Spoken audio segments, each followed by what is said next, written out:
Hi, everyone. We're the Good Doctors of Abbey Research. I'm Dr. Kristen. I'm Dr. Erin. It would throw everybody off if we I wonder if sometime we should just do that opposite. We should switch and be like, I'm Dr. Kristen. I'm Dr.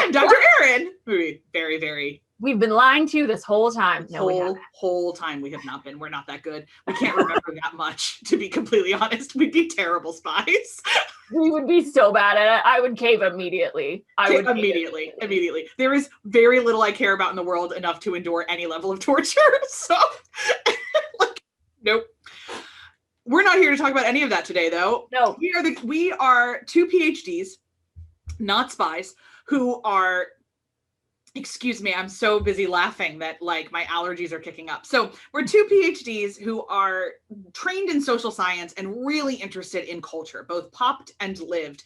And we use conversations about art and culture and the haps, as the kids called it in the 60s, to explore all issues around empathy, inclusivity, and hospitality and what that kind of means for us. We do this through conversations about gender and imprisonment dynamics in The Handmaid's Tale, to conversations about essentially, why is nobody talking about the Boy Scouts? And also, today, we love conversations. Full stop. We talk to each other about this stuff all the time. We turn on the camera and the microphones for y'all. Wherever you are hearing this or watching this, we would love to know your thoughts, not only on today's particular topic, but on all the topics we cover. This video is a part of our ongoing series where we examine pop culture through things that are usually readily available on streaming services. If it's up there and we can access it in some way, shape, or form, we will. We generally tend to focus on stories that are made by and about women or other marginalized groups. And this video is part of our series in 2021 looking at films that fit that description that were also nominated for awards. Because awards both matter and don't matter. They don't matter in terms of really the quality of a film, but they do matter in terms of people who get nominated for and win awards are elevated to a level of privilege and access that allows them to continue to keep telling stories. So for example, when we talked about Promising Young Woman in this series, that movie was made in large part because of who I can see her, Tonya Harding in I, Tonya. What's her name? Margot Robbie. Margot Robbie's success in I, Tonya. She started a production company that then produced Promising Young Woman. So we can see the evolution of this. Today we are talking about the 2019 film, came in at the end of 2019, Sound of Metal, which was nominated for Best Picture, Sound Editing, I think Director, and Best Actor for Riz Ahmed, who was the first Muslim man to be nominated in the Best Acting category. Congratulations, Riz. And this movie tells the story of Riz Ahmed's character, Ruben, who is in a heavy metal band, which was a great reminder that heavy metal is not for me. If it's for you, go with God, not for me, who loses 80% of his hearing. And the movie is long form about Ruben's ability and inability to grapple with the reality of his loss of hearing. He is also an addict, so that plays a big part in his journey. And his sponsor actually finds him a deaf community in a rural area that also has a subsect of addicts that are also deaf and hard of hearing. So it is the story of Ruben's journey to acceptance of this new reality and letting go of his old life, because you know what? It's hard to be a heavy metal drummer when you can't hear. So it's a very traumatic period for Ruben and his partner, Lou. And that is the journey we go on with this movie. And we both absolutely adored it from start to finish. It is available on Amazon Prime. So as soon as you're done watching this, if you have and you haven't seen the movie, go watch it. Go watch it right now. Dr. Kristen, what would you like to say about Sound of Metal? For my money, it's the best crafted film this year. And yes, I did watch Nomadland, and I still feel that way.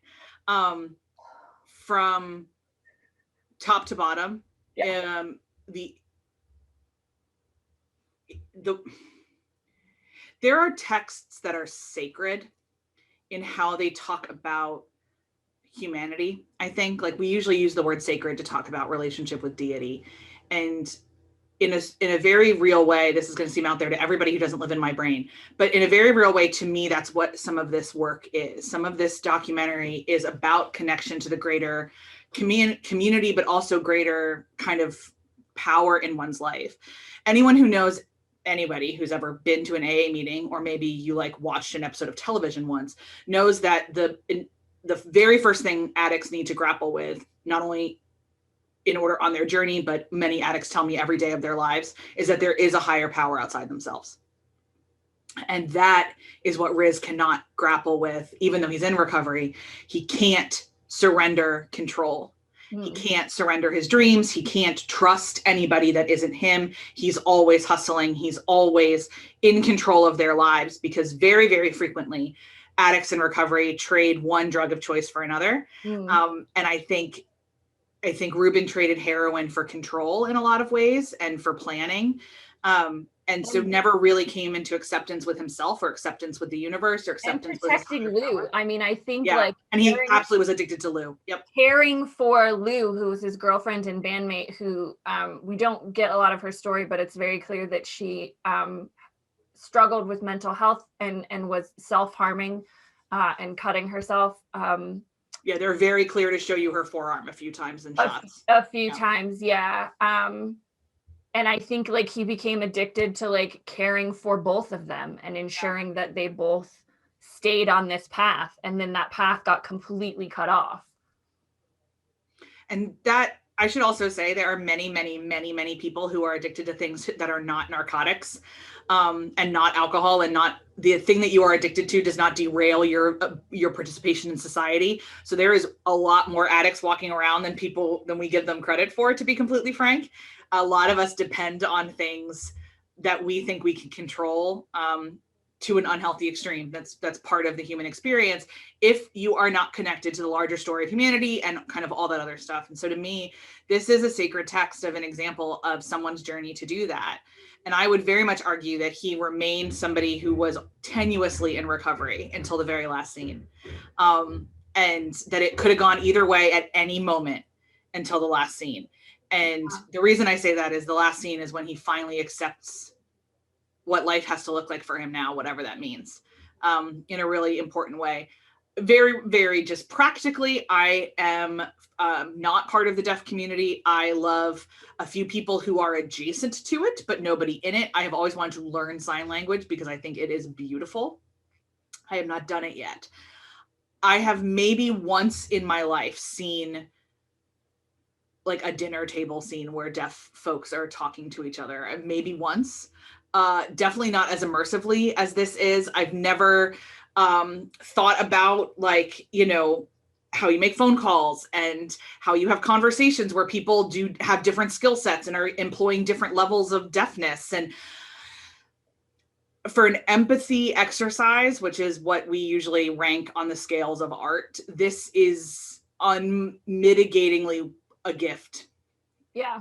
And I think like the conclusion I came to with the way that art has the power to, activate empathy is when it humanizes people without othering them. And as you pointed out offline before we started filming, and without fetishizing them.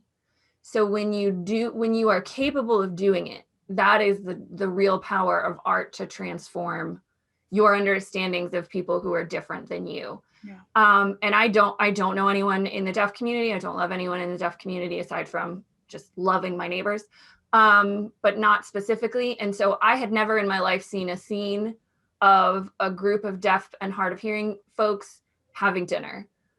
And I just sat and like, it was beautiful for that, for the expressiveness and the joy and the way that they communicated using vibrations on the table and like hand gestures and everything. And it was so active. And also at the time in the film, Ruben had not learned any sign language. And so really isolating for him because he couldn't hear and he couldn't understand them because he couldn't speak sign language. But yeah, I will think about that scene for the rest of my life. The way that they just showed you this life. I mean, just tell the story. Just tell the story. I don't need special instructions because I can hear. No. I can just watch people live their lives and see them as human beings, because the problem is when we fetishize otherness, what even is otherness? But when we fetishize it, difference, or when we other people, that's when we dehumanize them. Absolutely. And that connects to me in terms of sound editing, which it won the Academy Award for. And I understand that we're hyperbolic a lot, me in particular. Find me a movie that does sound editing better ever, and I will wait, because to me, this is the greatest example of sound editing I've ever heard. If you could watch this movie just to understand what they did with noise, yeah, I would implore you to do so. Yeah. But speaking of that, we do want to address a very valid criticism that has been raised many times. So, if in this movie, Ruben makes the choice to get a cochlear implant, or a cochlear. There's a lot of different ways to say it. A cochlear implant is a thing they drill into your skull, to be completely honest, just to be crass, that tricks your brain into thinking it can still hear. Yeah. It is not restoring your hearing on any level. It is controversial within the deaf community. It is a very personal decision from everything we have read, that there are people that would never want to live without their implant, and there are people that could never imagine getting one. And the deaf community is not a binary, just like no humans are. This movie very much presents cochlear versus not cochlear as a binary. Mm-hmm. And does, I believe, judge the movie judges people that get the implant. Yeah. Okay. There are definitely, I mean, obviously the filmmakers feel that way. Several of the actors probably feel that way, and that's cool. But we want to point out that that's not a universal opinion. Right. Yeah. And they handled some of the information about the process of the cochlear implant clumsily. It's not until apparently after he already has the implant that he is told by his doctor that it's not going to be like sound as he was used to hearing, which would never happen. Also, they just like turn on his implants and send him out the door, which according to people on the internet commenting on the film, that would also never happen. You would have like 2 weeks of training and, you know, Dr. Kristen heard even therapy sometimes to adjust to the circumstances of the implant. Especially if you are him and the deafness is onset in adulthood. Yeah. It is understood as a trauma. Even if deafness does not mean you are broken, the loss of hearing is a trauma, and adjusting to a new life is always traumatic. And I think, according to the sources I read. Yeah. And I think that's where the sound editing was so intentional in putting us in Ruben's shoes. Yeah. And so like when he loses his hearing, we can't hear, like we're in his head. And so it's not that which was the only way to do it, right? Because I don't think if we just saw him it wouldn't make any sense. Yeah. Acting and saying, I can't hear, I've lost, like, I can't hear you, we wouldn't be as emotionally invested.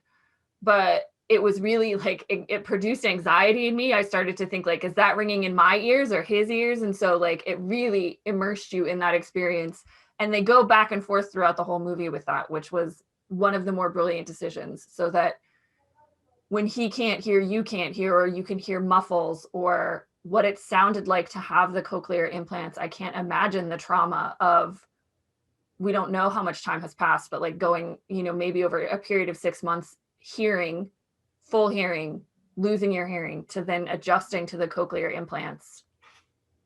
And then he just like flies to Paris. That was a little bit muddled at the end.